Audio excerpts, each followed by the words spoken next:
Welcome back, folks. My name's Shane. In today's video, we're checking out a live switcher from RGBLink. This is the Mini Pro, and as always, anytime I review one of these, I'm using it throughout the entirety of the video. This particular switcher has some massive upgrades and advantages over the prior generation, although a lot of the functionality is very similar. We now get some massive improvements, and we'll talk about those in just a moment. Before we get into it, a huge thank you to RGBLink for setting this out for the review. I really appreciate it. If you want to check this out, I'll link it down in the description box or pinned comment down below. The video that you're looking at was one of the most challenging setups I've ever had to do, just based on how all of this is connected through different hardware. So if you enjoyed the video, please leave a thumbs up. I really appreciate it. Let's get into it. Let's do a quick overview of the RGBLink Mini Pro. So we get 4 HDMI inputs and 1 HDMI output. One of the big upgrades on this unit is that it can now accept a 4K signal going into it, but it's still a HD only output. I would have loved to have seen this support 4K going out, but it's not there yet. Another major upgrade is we now get USB-C power. This comes with a regular phone style charger. You can plug it into the wall and you're good to go. They're easy to source if you ever lose it or whatever the case may be. This is a welcomed addition. Next to the charger, we get our power on and off button. So many switchers don't have power buttons and I don't understand why. So it's great that they've put one on this switcher. This side of the switcher has our 3.5mm audio out and 3.5mm audio in. This is our Ethernet port over here, and we get our USB-C port. Now this is going directly to my computer, which is capturing the multi-view that you're looking at on screen. Much like the A10 Mini Pro, we now have a record out option, and I've tested this and it works, although there is one thing to note, that it records the video and audio separately, so you'll have to sync that up in post. The recording quality goes in 3 increments, low, medium, and high. If you plan on doing any type of serious recording, set it to high. I'll show you how to get to that a bit later in the video when we check out the companion software. Now, one thing to note though about this recording is the video and audio are separated on the disc. So you don't get a video file with the audio attached. You get 2 separate files, and then you can lay them into Final Cut or DaVinci Resolve, whatever you use, and you can edit it that way. I had no problems recording to this 256GB card via a SD card reader plugged directly into the port on the side. Just make sure if you plan on doing any recording that you pre-format your card to exFAT for best results. One of the great things about the RGBLink switches is they've got a built-in LCD screen. And one of the major upgrades is it's now a touch screen. So you can use 1, 2, 3, and 4 and switch between the cameras this way. I'll go between 3 and 4 here. Just by using the buttons, you can see them blink. I've got this, so this transition bar is currently disabled. I don't really like using this, but if you're old school, you can choose to use it if you want. But the great news is now we can also just tap on screen and switch this way. The screen is so responsive to use. I would have no hesitations using it for my own switching, or if someone else is behind the camera shooting a project for me, whatever the case may be. This works great. It's nice and responsive to the touch, and you don't have to push hard or do anything weird. It just works. Now, if you're a fan of using pan tilt zoom cameras, we now get a dedicated joystick over here. I actually have a pan tilt zoom camera here at the house, so what we'll do after I've done the rest of this particular section, we'll test out the pan tilt zoom capability with this joystick, so stay tuned. The M button is our menu button. This brings up the main menu, and the great news is now you can just simply swipe and tap to any menu option you like. I think this is a massive upgrade. On this side over here, we have our shortcuts key, and this allows us to get into everything quickly. We can set up different views, we can adjust the volume, you can swipe across, and you can bring up Chroma key or hit record from this screen right here. One of the things I would have loved to have seen on this, similar to the A10 Mini, you know exactly when you're recording thanks to that big red record button. It's a hardware key on the top, but unfortunately we don't have that on this particular unit, so you'll just have to use the menus. I'm next going to show you some of the extended functionality that this unit is capable of, starting with the picture-in-picture modes. To get into the picture-in-picture modes, all you need to do is hit the M key, the menu button, and then go into the first option, PIP, which is picture-in-picture. Now by default, it'll be off, right? So if you want to turn it on, simply hit the on screen there. And as you can see, I'm on the bottom right-hand side. By default, you'll actually be in the center, but I've used this before. So if we go to layout preset here, I can bring this back to the center. I can bring it to the top left, top right, bottom left, bottom right, left centered, which is actually a really cool mode, right centered, and they fixed this mode, which was always the biggest problem on RGBLink switches. This was always squished vertically. It looked like an anamorphic mode or something. So it's great to see that they've actually fixed this.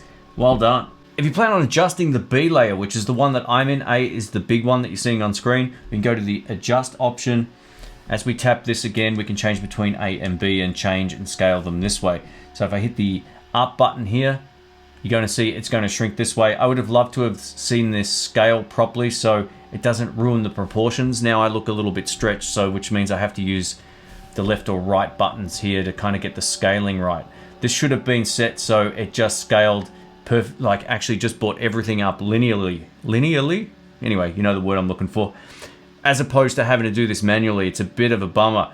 If we go to the crop option, you can also crop how big you are in the frame without adjusting the frame. So this is a really handy feature. Again, it would have been great to have this work so you don't have to nitpick the actual settings so much. Just bring it all up at once, bring it all down at once, crop it in from the top and bottom, and that would be much better. But it works. It's just a little bit fiddly when you're doing it from the unit. If you're not happy with how everything looks, you can simply hit the reset button in the middle of the adjustment on both the scale and crop, and you'll be back to where you started. Let's cover all of the different transitions that are built into this, as well as the transition bar, which I've currently got disabled. So far, I've got it set up for hard cuts, which means as I tap the buttons here or as I tap on screen, it switches instantly. I much prefer this, but if you want to change it to some sort of slower transition or dissolve, we have that option as well. We go under Effect, and now we can bring up all of these different ones. What I'm going to do is just go between 3 and 4 on each of these.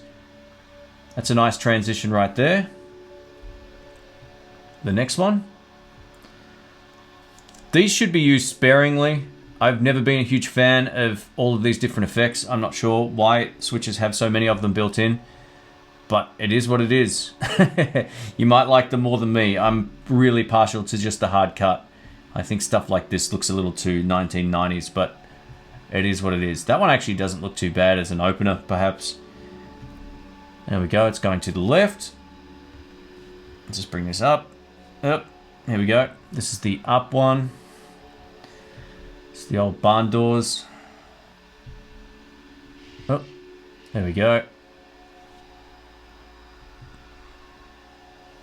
All right. Let us know what you think of these, or if it's something you'll ever use. I mean, that to me would get so. Imagine if I did every transition like that, it would drive you crazy, right? So yeah, stick to the hard cut or transition bar. There you go. So that's all of them right there. I'm going to go right back up here.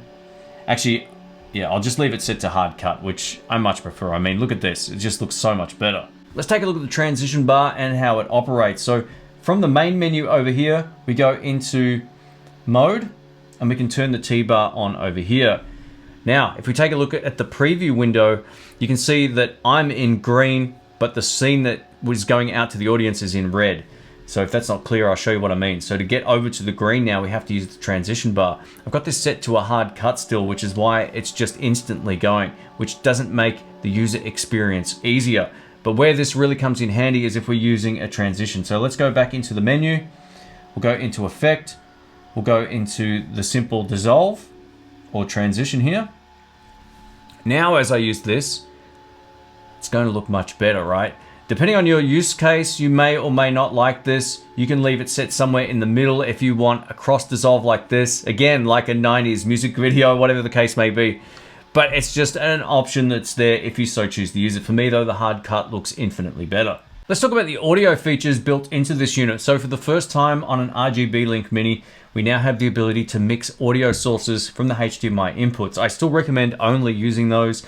3.5mm audio out and in are still as they were, not the best. So just stick to using these HDMI ins. This gives you the ability to go from something like a Rodecaster Pro into your camera, providing it's got some sort of decent audio preamp, and then have all of the audio in sync going into the RGBLink Mini. You can then specify which sources you want muted, active, mixed, and you can adjust the volumes accordingly. Let's take a quick look. From the main screen here, if we tap on audio, you're presented with this screen right here. The input is for this 3.5mm input over here, as is the output. I tested this with headphones. It doesn't sound great, so I would say just give that a miss entirely.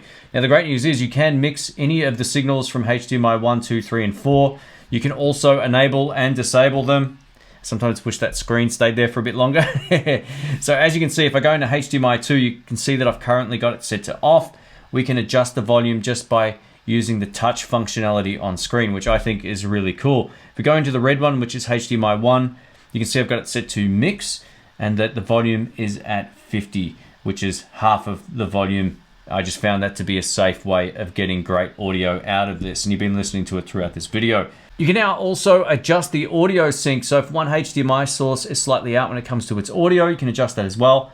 You can see on screen here it says delay. You can adjust the milliseconds just by tapping on screen. Let's take a look at the video out options. From this icon on screen over here, video out, you can see we can change the HDMI output to either program, preview, test pattern, or any of the HDMI options just by scrolling through. I've got this set to program out, and the program is what your audience will see. If you want to change this so it's the preview out, which is what you're seeing on the LCD screen most of the time, you can do that as well. You can also change the format of the output. So this is what's going to your audience. I've currently got it set to HD at 50 frames per second, being that I'm in a PAL region, but you can change this to almost any different resolution and ratio right here. So there's plenty of different options no matter where you're streaming to or where you live in the world. Another great addition down here is the webcam out, which is this USB out that's going to the computer. If you want to change this to program, you can do so.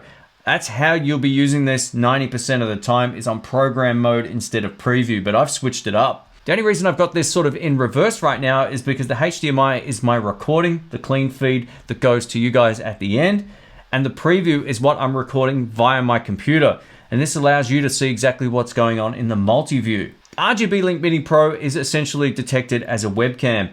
If you plan on streaming via Open Broadcaster software or any web-based service, you need to make sure that you have this output set to program. Let's take a look at some of the recording options. From the record option here, you can see that it says stop, no disc. Now, if you plug in a disc to this little port on the side over here, it will eventually tell you that you're ready to go and that you can record. It takes about 30 seconds or so to just make sure everything's working, and then you're in business. You can also change the configuration of this as well. If you go back to recording, go to the configuration here, we have low, medium, and high. I highly recommend setting this to high. It makes the world of difference. Now, if you plan on doing any type of gaming, this will definitely do the job, being that you can mix audio from two separate signals. So I've got the HDMI going out of my Super Nintendo Mini, and of course my camera. I've got a picture-in-picture mode set up, and I'm recording, and this is the kind of quality you can get. Now, one thing I've noticed about the recording is it has far more dynamic range than something like the A10 Mini, which tends to crush the blacks, which could be a good or a bad thing, depending on your particular situation. It might mean that you just need to adjust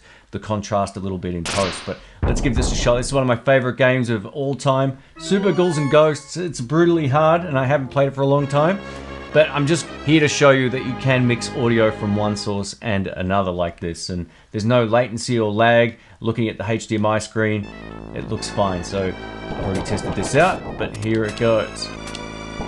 So yeah, look at all these things here to kill you, man. This dude, Arthur, he's got a pretty unique life, I tell you what. What a crazy mission. I tell you a bit of a spoiler. If you ever get through this game, you've got to complete it twice to actually finish it properly.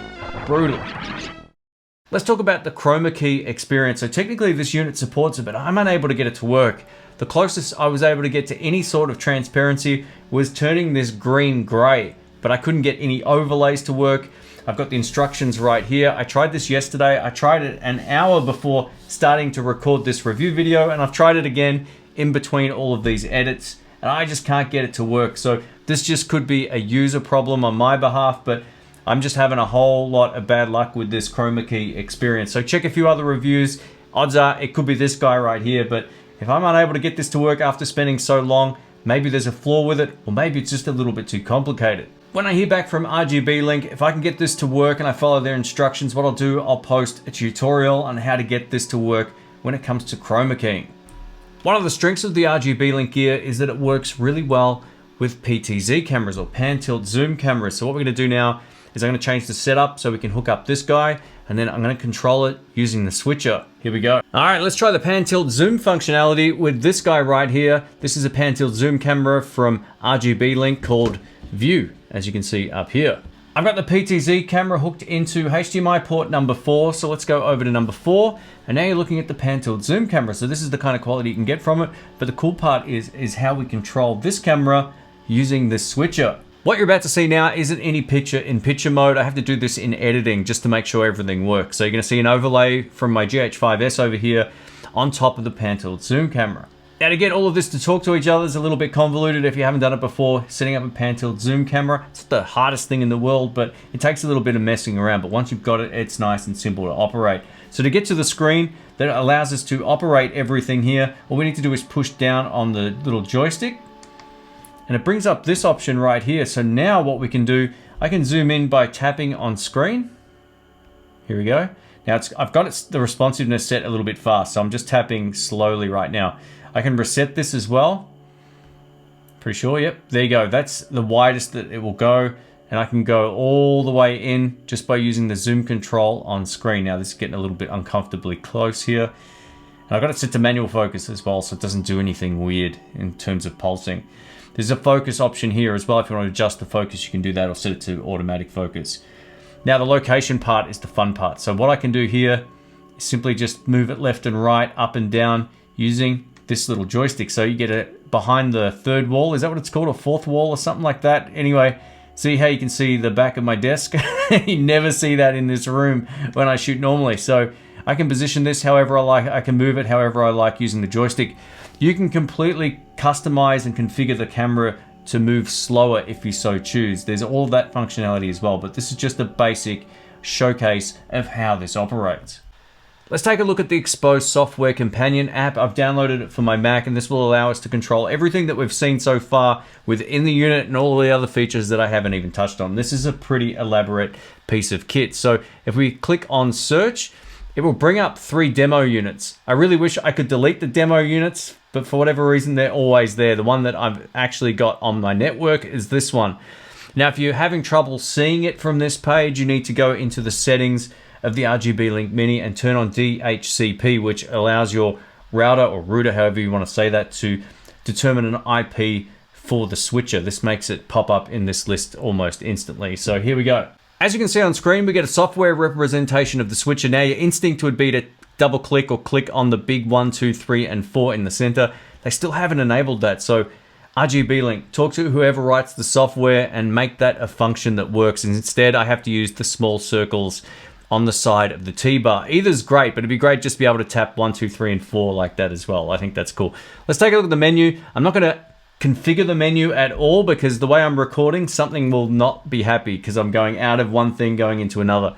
But I just want to give you a rough overview. So picture-in-picture, we can get to this nice and simply. You can click on any of these to enable picture-in-picture. The pan-tilt zoom functionality that I showed you before is right here as well. This will give us the ability to change the brightness of the camera. We can also change the focus point and everything that I showed you just before, which is fantastic. If we go down to keying, I just can't get to work. Unfortunately, I've tried it with the software, I've tried it with the hardware. I couldn't get it to work, but it's not to say that it won't. Maybe there's something that I'm completely misunderstanding.